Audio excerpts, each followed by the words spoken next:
Bonjour Raphaël Morave. Dans quel état se réveille Israël aujourd'hui? Bonjour. Nous sommes toujours sous la surprise de l'attaque d'il y a 2 jours. Mais au fur et à mesure, nous prenons la position au-dessus. Il reste encore 5 à 7 points d'accrochement en Israël même qui n'ont pas été encore...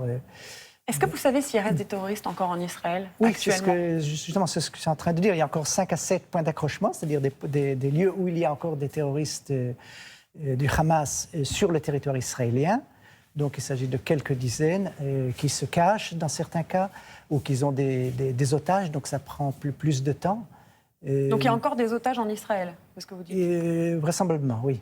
Durant tout le week-end, on a cessé d'alourdir le bilan. Est-ce que vous avez le dernier bilan à votre connaissance? Alors le bilan qui est toujours provisoire, et il parle de 700 morts et 2000 blessés, parmi eux plus de 200 qui sont grièvement blessés en état critique, ce qui peut indiquer que, bien sûr, le nombre de morts va augmenter. Alors, on a parlé d'environ 150 otages, des civils, des militaires, dont certains servent de bouclier humain. C'est un mode opératoire qui n'a jamais été vu en Israël. Vous dites que l'armée va opérer de manière chirurgicale. Qu'est-ce que ça veut dire précisément? C'est-à-dire d'une manière ponctuelle, parce que nous luttons contre le Hamas, qui est une organisation désignée terroriste, et pas contre la population gazaouite, qui est prise en otage aussi par le Hamas. Et en fait, le Hamas a l'intérêt qu'il y ait le maximum de victimes civiles pour gagner la bataille médiatique. Donc, premièrement, on a déjà averti la population locale de quitter les lieux qui sont pris par le Hamas. Et après, il va falloir, sur le renseignement qu'on va avoir, d'aller de site à site et pour soit détruire les infrastructures du Hamas et bien sûr trouver ces otages qui sont cachés quelque part dans la bande de Gaza. Il va y avoir un travail très très conséquent et important du renseignement. Justement, il y a eu une défaillance quand même dans le renseignement. Comment vous l'expliquez ça? Écoutez, il y a beaucoup de réponses à donner à ces questions. Ce n'est pas encore le moment à les fournir. Certes, il va y avoir une investigation, il va y avoir des leçons à tirer. Et c'est une chose qui ne devrait pas, bien sûr, arriver. Donc, il y a eu une défaillance. Quelles leçons à tirer, selon vous? Comment éviter qu'une telle attaque de telle ampleur puisse se reproduire? Ça ne devait pas avoir lieu, évidemment.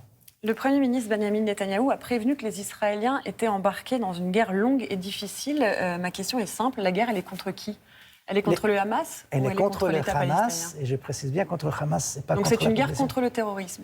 Tout à fait, tout à fait. Je dois préciser que depuis 16 ans, la bande de Gaza est contrôlée par l'organisation terroriste du Hamas. Et chaque fois, nous avons ce genre de cycle de violence qui, du moment qu'Israël prend le dessus, on fait un appel à se retenir.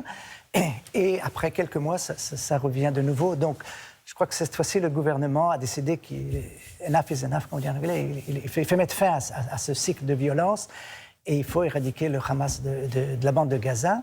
Est-ce que militairement, c'est possible d'éradiquer le Hamas? Je pense bien, c'est une question de détermination et de force, oui. C'est-à-dire? C'est-à-dire utiliser tous les moyens nécessaires. Et comme le Premier ministre dit, ça va prendre du temps, ce n'est pas quelque chose qui se fait par blitz, en rapidité, mais ça va se faire. Est-ce que vous craignez, vous, qu'il y ait un embrasement de cette région? Alors, c'est un risque, bien sûr, qu'il faut écarter. Je ne dis pas... Je vais qu'il pas ne dire faut qu'il pas existe... écarter. Oui, et voilà, et qu'il faut faire tout pour que c'est... Je pense que le Hezbollah, tel que j'ai vu sur votre reporter, n'a pas intérêt maintenant, et bien sûr la population libanaise, le gouvernement libanais fera tout pour éviter que le Hezbollah s'implique dans ce conflit. Il ne faut pas oublier que le Hezbollah est dirigé par l'Iran, qui a un intérêt de déstabiliser toute la région, et donc c'est un peu ça l'enjeu. Pour vous, c'est l'Iran qui est derrière cette attaque? Ah ben, il n'y a aucun doute. Oui, tout à fait. Ceux qui ont donné le feu vert, ceux qui ont fourni les finances, ceux qui ont fourni les moyens matériels, les armements et tout. Oui. Est-ce que vous avez entendu Manuel Bompard, le coordinateur de la France Insoumise, tout à l'heure dans les 4V, qui est dans la complaisance, qui a du mal à mettre le mot terroriste sur cette attaque? Est-ce que vous avez envie de lui répondre? Écoutez, c'est regrettable, ce genre de propos. Il s'agit bien de...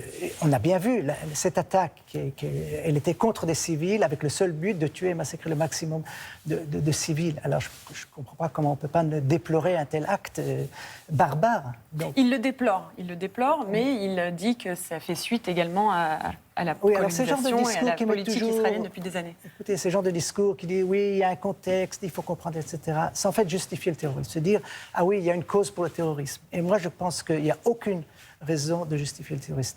Point barre. Ça a été dit clairement par la ministre des Affaires étrangères, Colonna s'est dit par le président, et je crois que c'est la position de toutes les démocraties.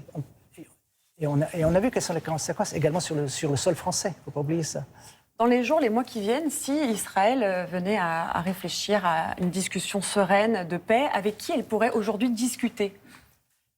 Alors, il y a effectivement un problème, c'est que depuis 15 ans, il n'y a pas eu d'élection dans l'autorité palestinienne.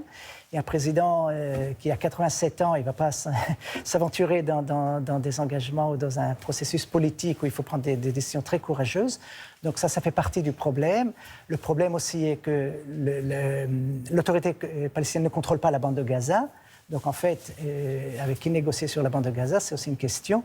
Donc j'espère bien, et c'est ce qu'on voudrait envisager, qu'il y a des élections présidentielles à l'autorité palestinienne et qu'on puisse renouer le processus de paix. Est-ce que vous craignez aujourd'hui que la situation devienne préoccupante un peu partout, notamment en France ? Et est-ce que vous avez d'ailleurs des nouvelles des 7 Français qui sont disparus ?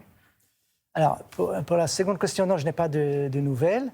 Ils sont considérés disparus et malheureusement, il y a aussi une Française qui est morte et je voudrais à cette occasion présenter mes condoléances à sa famille.